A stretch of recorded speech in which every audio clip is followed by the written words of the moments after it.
Alright all, and welcome back to a new video. And I know it's been quite a while since the last video here on this channel, but I decided we need to get back into the game, and it's going to be a short preview of the big races, the two big classics to start off the season, the 2000 and 1000 Guineas over in Newmarket. Just so you guys know, I am planning, if the demand is there, so you guys might let me know down below, to return even for the first week of Irish racing to do those like day by day videos that I was doing before lockdown ensued. So if you guys want them, do let me know. If not, then I'll just keep to these big race videos and we'll do the Irish Guineas, and then we might do Royal Ascot day by day videos. For those of you that maybe have seen some of the stuff we've been doing over at Racing Central, thanks very much. And if you haven't, please do go check it out. Not just as a plug for me, but there's some brilliant guests on. We've had a brilliant interview with Oisin Murphy, Noel Feely, all of them. So it is, exciting stuff, and it's exciting times at the moment with racing back on the road. But that's enough rambling. We need to get into the action. And we're starting off with the 2000 Guineas, and it obviously holds the big hopes of Pinatubo. And to be honest, the more and more I look at this race, the more and more you do come to the conclusion that Pinatubo wins this race. And my reasoning for that is I can understand that he mightn't train on. There's all these kind of, potential question marks. But the horse just has to run anywhere near his form from last year, I reckon, and he wins this race. I don't think he actually needs to improve that much. He just needs to maintain his 2-year-old form. And I do think he's going to be one of these horses that could well come out and win the Guineas and maybe win 1 or 2 races at the start of his 3-year-old campaign. I wouldn't be as convinced that he'll be able to kind of see through the 3-year-old campaign, and I'd probably be very much opposed against him perhaps later in the year if he tackles older horses at a mile. And I certainly wouldn't touch him for the Derby. I see some people who like him for the Derby. They have their reasons, but that's kind of the debate that is, and I just can't see him staying a mile 4. He might stay a mile 2, I'm not sure, but we'll have to see how this Guineas go. I suspect a lot of where they end up going will depend on Saturday's race. That being said, he's a pretty stinky price at this stage. He's 4 to 5, 10 to 11. If you want to get involved with that, I wouldn't put you off. As I say, he's the most likely winner, but his price does reflect that. Instead, I do think, and I see a lot of people also that seem to be taking an each-way angle into the race, which is a fair enough thing to do. I see a lot of people put up Arizona. Yeah, I can see where it's coming from. Obviously, all this talk, he's burning up the gallops, drones can't go with them, all this good stuff. I've just never been able to grow to the horse, particularly. I know he's the tried and tested reason. Aidan O'Brien and Ryan Moore, they're the guys you usually come to when you're in need in these sort of races. So it wouldn't surprise me if he ran well, but he just isn't my cup of tea, and he's a short enough price. And just another one right at the top of the market is Kamiko. I think Kamiko's a really good horse, but it's very interesting. Oisin Murphy was a little bit dubious about kind of the undulations of a course like Newmarket, and the thing that isn't being discussed as much as I think should be is the fact that he had a fairly not troubled passage, but in the Royal Lodge Stakes where he lost out to Royal Dornoch, he didn't really handle the track superbly, and that would be in the back of my mind when you're thinking about backing Kamiko. He's a really good horse. I think he's a proper Group 1 horse, so maybe he can put that aside, but that would just be a worry for me.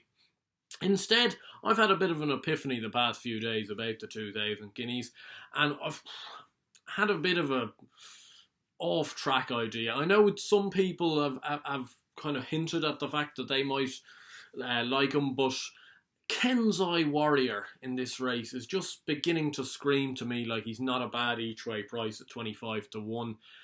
I don't buy into this, if he was trained by X, if he was owned by X sort of thing. I think he's a fair price at 25 to 1 based on what he's achieved. He's won a Salisbury Maiden and he's won a pretty ropey Group 3 at the end of the year at Newmarket.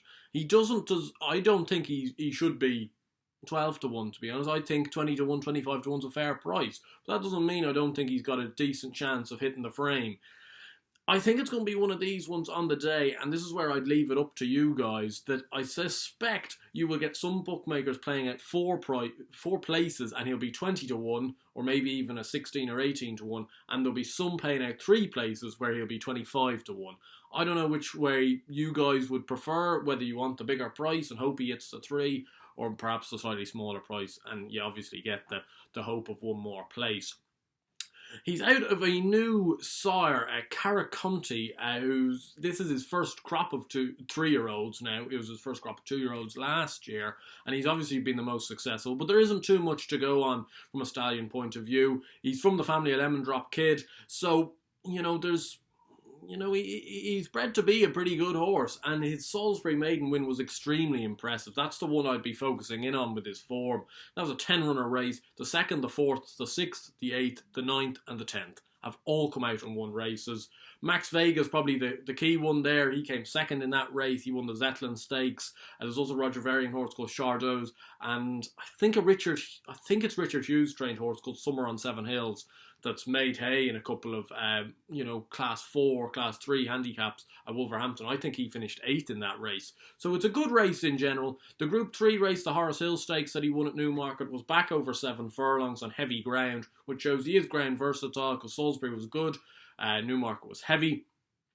And yeah, he did it pretty well, but the form has been pretty untested. I think only one horse has actually come out and run a race since, because obviously that was a back-end race. So you don't know what you're getting into. Roger Teal obviously produced Tip to Win to come 2nd in this race a few years ago. So when he has a good horse on his hands, he can produce the goods.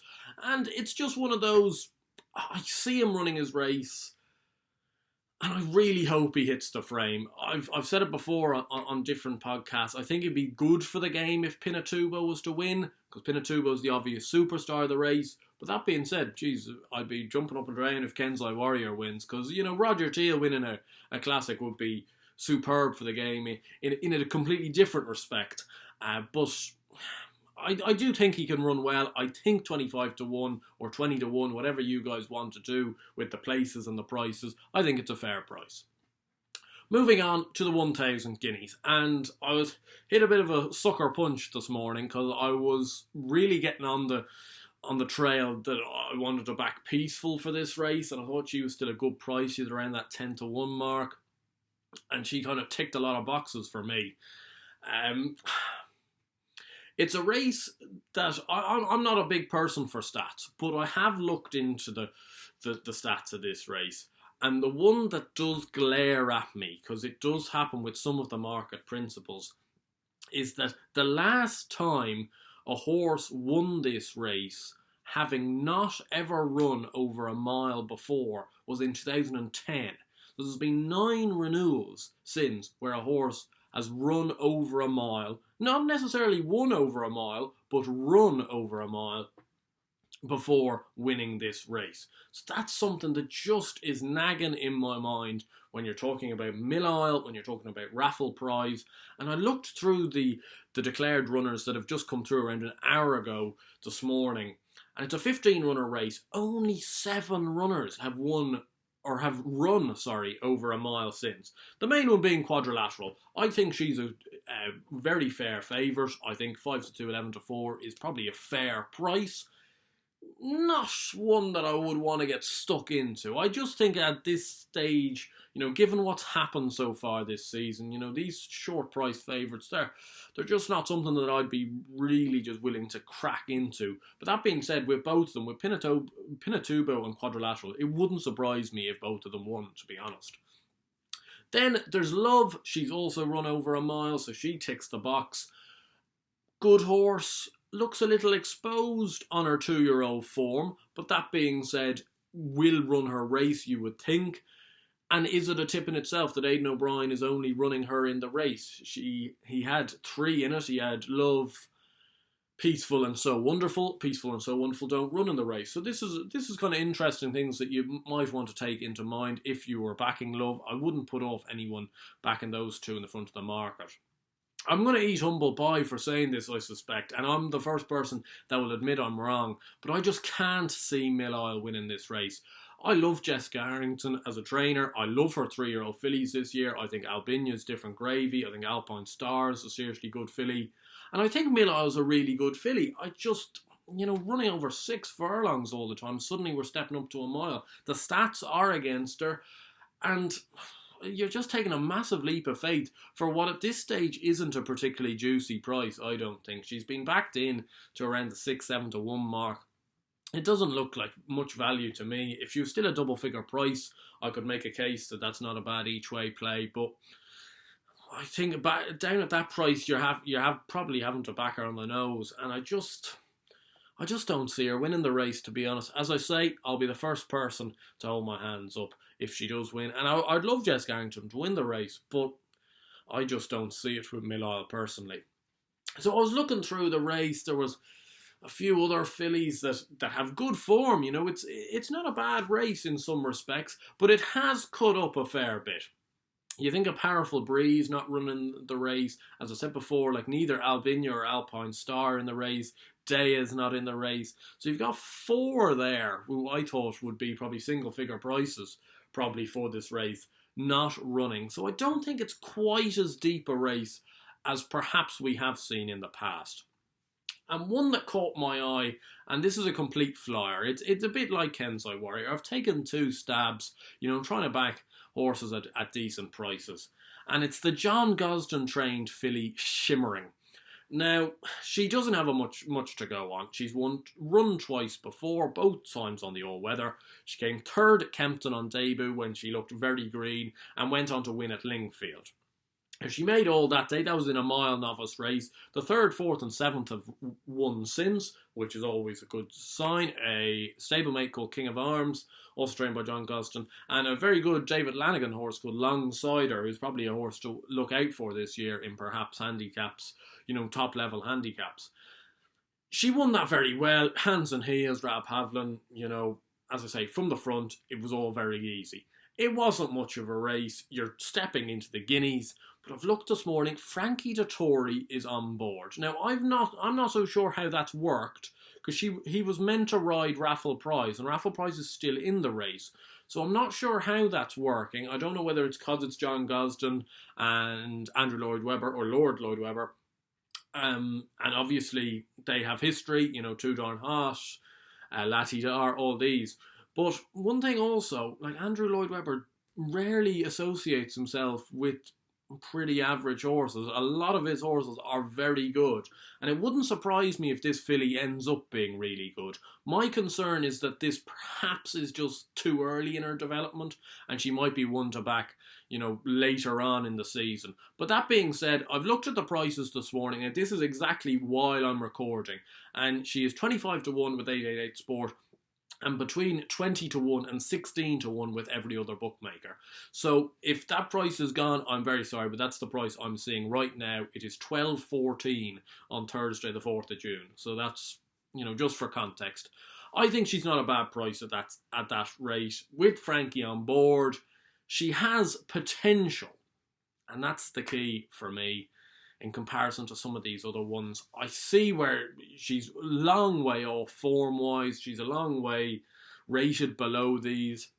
And she could come last. It could all be far too much. She mightn't be good enough on the day. But it is a fair price. And just with the unknown stamina, there's 8 fillies in this race that if they won, it will be going against the stats.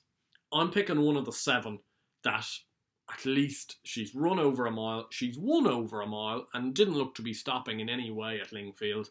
It wasn't a great race. She has to come on a bundle for that. But if she hits the frame, we're laughing at 25 to 1. So there you go. 2 guineas, 2 25 to 1 pokes.